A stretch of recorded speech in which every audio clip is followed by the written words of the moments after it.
Welcome to TradeTheMBI.com. This is John's reports for the 10th of December. Well, yesterday we moved back down to the ABM yellow, and this is sort of that back and forth. And like we were talking about with we moved to the NASDAQ, we had the positive extreme. That was right about here. We haven't quite filled it yet. It did take out the previous push, but he still made new highs, even though he finished lower.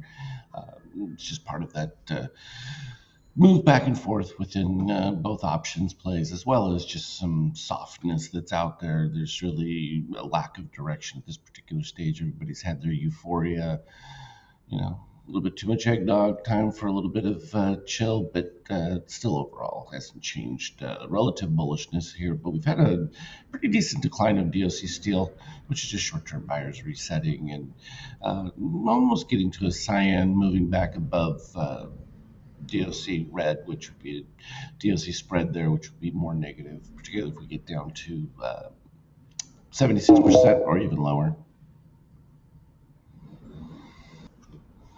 Treasury's doing a whole lot of nothing in this particular case. TLT right here, we're just seeing that nobody really has a clear direction. There's all this speculation, but at the end of the day, it's still speculation until the transition takes place. The question is how chaotic the world will be prior to that happening, and that's going to have a lot to do with things.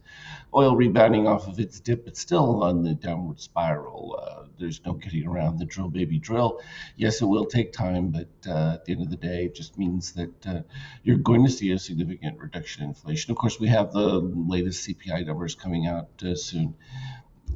Going to be kind of meaningless. Whether they actually start to do and revert to real data will be the interesting one. That may not happen until after January, but we can always hope.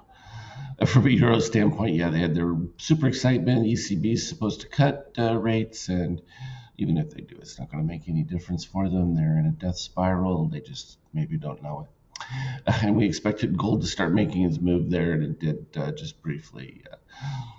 Fairly clean. There's a long way to go because at the end of the day, none of these guys have even considered the idea of reducing the amount of spending. In fact, they're all talking about spending more and all moving onto a war footing, which is only going to create bigger deficits, more debt, and, death and destruction. They like that because it just means more economic activity is the way they look at it. The bizarre calculus on how economics works. It's okay. Bitcoin pulling back off of the peak highs as people take some profits in that. And that's, you can see with the steel under the negative 13, but once it moves back, that'll be the next little push back up into it. You still have cyan under red that hasn't converted yet. All the good hype, translating that into reality of, usable non-taxed currency transfer.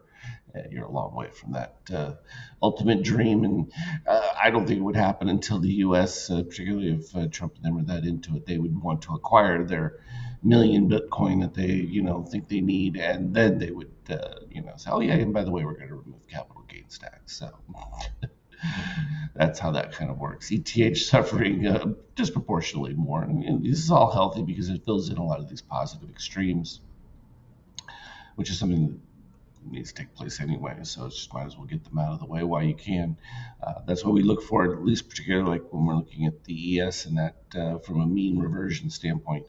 It just means a bit more of known price stability because you've tested it. You know that there's buyers at that particular stage or not that many sellers.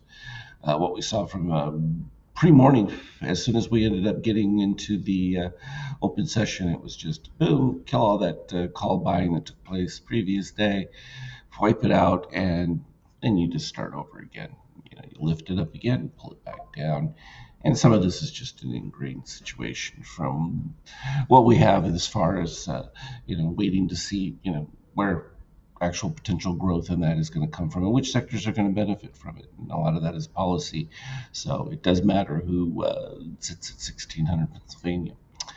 As always, doing anything relevant, I'll put on Skype chat. We'll continue to monitor world events because those will be most likely what shapes market direction and how volatile things can get. Have a good one.